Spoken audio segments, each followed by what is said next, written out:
Balance Scorecard. Balance Scorecard dikembangkan oleh Robert S. Kaplan dan David Norton pada tahun 1990-an. Balance Scorecard itu sendiri terdiri dari balance, berimbang, dan scorecard, kartu skor, yaitu suatu metode yang digunakan oleh perusahaan untuk mengukur dan menilai kinerja perusahaan itu sendiri. Manfaat Balance Scorecard. 1. Perencanaan strategi yang lebih baik dan terukur. Balance Scorecard memungkinkan organisasi untuk merancang kerangka kerja yang kuat untuk membangun dan mengkomunikasikan strategi. Model bisnis divisualisasikan dengan peta strategis yang membantu manajer memikirkan hubungan sebab akibat antara tujuan strategis yang berbeda. Pembuatan peta strategis memastikan bahwa Anda mencapai kesuksesan dalam organisasi Anda melalui serangkaian tujuan strategis yang saling terkait. Ini berarti bahwa hasil kinerja dan faktor pendukung kinerja diidentifikasi untuk menciptakan gambaran lengkap tentang strategi organisasi Anda. 2. Meningkatkan komunikasi strategi dan ketepatan eksekusi. Memiliki peta strategi memastikan bahwa organisasi Anda memiliki kesempatan untuk mengkomunikasikan strategi Anda secara internal dan eksternal. Balance Scorecard mendorong semua departemen dalam suatu organisasi untuk bekerja sama untuk mencapai tujuan bisnis yang berdampak pada sistem kinerja bisnis yang lebih terbuka dan dinamis. 3. Memudahkan dalam penyelarasan antara tujuan karyawan dan tujuan perusahaan. Dengan kerangka kerja yang terdefinisi dengan baik, Balance Scorecard membantu setiap karyawan menyelaraskan tujuan mereka dengan tujuan perusahaan.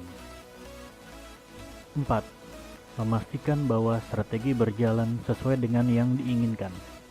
Balance Scorecard memungkinkan organisasi untuk mengukur dan memantau kemajuan tujuan organisasi mereka.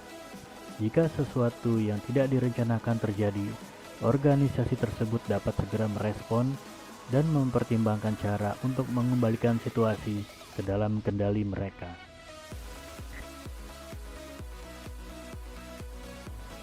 Jadi, Balance Scorecard adalah suatu sistem manajemen yang bertujuan untuk menerjemahkan tujuan strategi organisasi menjadi seperangkat tujuan kinerja yang diukur, dipantau, dan dimodifikasi sesuai dengan kebutuhan untuk memastikan bahwa tujuan strategis organisasi tercapai.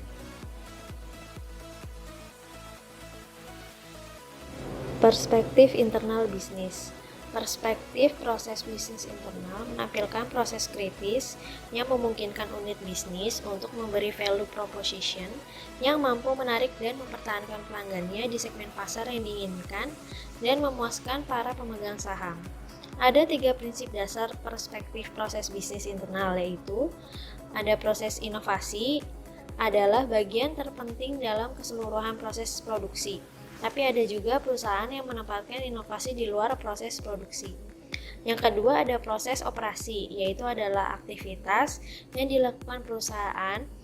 Proses operasi dilihat dari perencanaan, pembentukan bahan mentah hingga menjadi produk jadi, proses marketing hingga proses transaksi antara perusahaan dan pembeli. Yang ketiga adalah proses purna jual, yaitu adalah layanan purna jual yang diberikan oleh perusahaan atau bisnis kepada konsumen sebagai jaminan mutu produk yang telah dibeli oleh konsumen. Baik, selanjutnya masuk ke perspektif pelanggan. Ya, perspektif pelanggan adalah sumber komponen pendapatan dari tujuan keuangan, dan perspektif ini mendefinisikan memilih pelanggan dan segmen pasar di mana perusahaan memilih untuk bersaing. Ya, yang ukuran utamanya yang mungkin untuk tujuan secara bulan adalah pangsa pasar, persentase pertumbuhan bisnis dari pelanggan yang ada, persentase pelanggan yang kembali, jumlah pelanggan baru, tingkat survei kepuasan pelanggan, dan profitabilitas individual dan segmen tertentu. Ya. Lalu di sini juga ada dua kelompok yang masuk pengukuran pelanggan yang dimiliki oleh perspektif. Yang pertama diantaranya ada customer core measurement, ya, dimana yang termasuk di pengelompokan ini yang pertama ada market share atau pangsa pasar, ya, yang menggambarkan seberapa besar penjualan yang dikuasai oleh perusahaan dalam suatu segmen tertentu. Yang kedua ada customer retention atau retensi pelanggan, dimana ini menunjukkan tingkat kemampuan perusahaan untuk mempertahankan hubungan dengan konsumennya, yang mungkin seberapa besar perusahaan berhasil mempertahankan pelanggan yang lama, ya. Yang ketiga ada customer acquisition atau akuisisi pelanggan. Di sini menunjukkan tingkat kemampuan perusahaan dalam upaya memperoleh dan menarik konsumen yang baru di dalam pasar. Nah, yang keempat ada customer satisfaction atau kepuasan pelanggan, ya, yang menunjukkan suatu tingkat kepuasan konsumen terhadap kriteria kinerja atau nilai tertentu yang diberikan oleh perusahaan. Nah, dan yang kelima ada yang terakhir ada customer profitability atau profitabilitas pelanggan.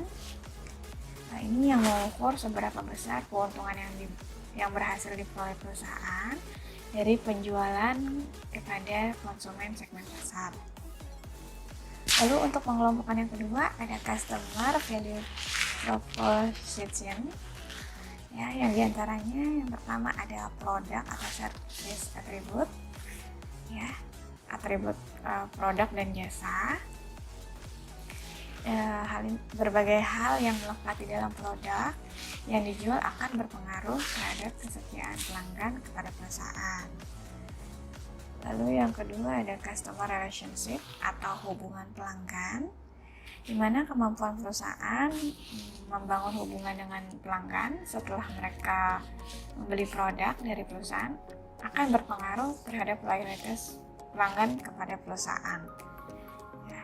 Dan yang terakhir ada image dan reputation, citra dan reputasi. Bayangan dan kesan yang dimiliki pelanggan terhadap perusahaan akan menentukan kesediaan pelanggan untuk melakukan pembelian ulang atau repeat order. Perspektif keuangan. Balance scorecard menggunakan tolak ukur kinerja keuangan seperti ROI dan laba bersih. Sebab secara umum tolak ukur tersebut tentu digunakan oleh setiap perusahaan dalam mengetahui laba bersih.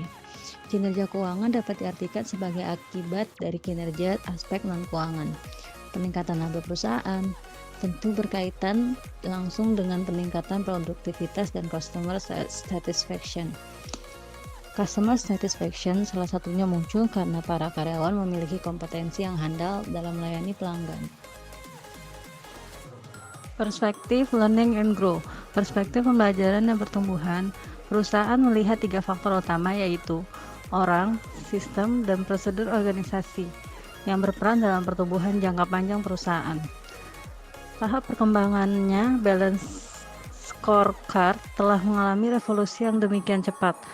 Tidak lagi sebagai alat pengukur kinerja perusahaan, tetapi telah menjelma menjadi alat yang digunakan sebagai alat pelipat ganda kinerja keuangan atau financial multiplying performance. Dalam perspektif ini, karyawan menjadi alat berharga perusahaan yang harus dijaga. Tanpa adanya karyawan, proses pertumbuhan dan perkembangan perusahaan akan menghadapi banyak kendala.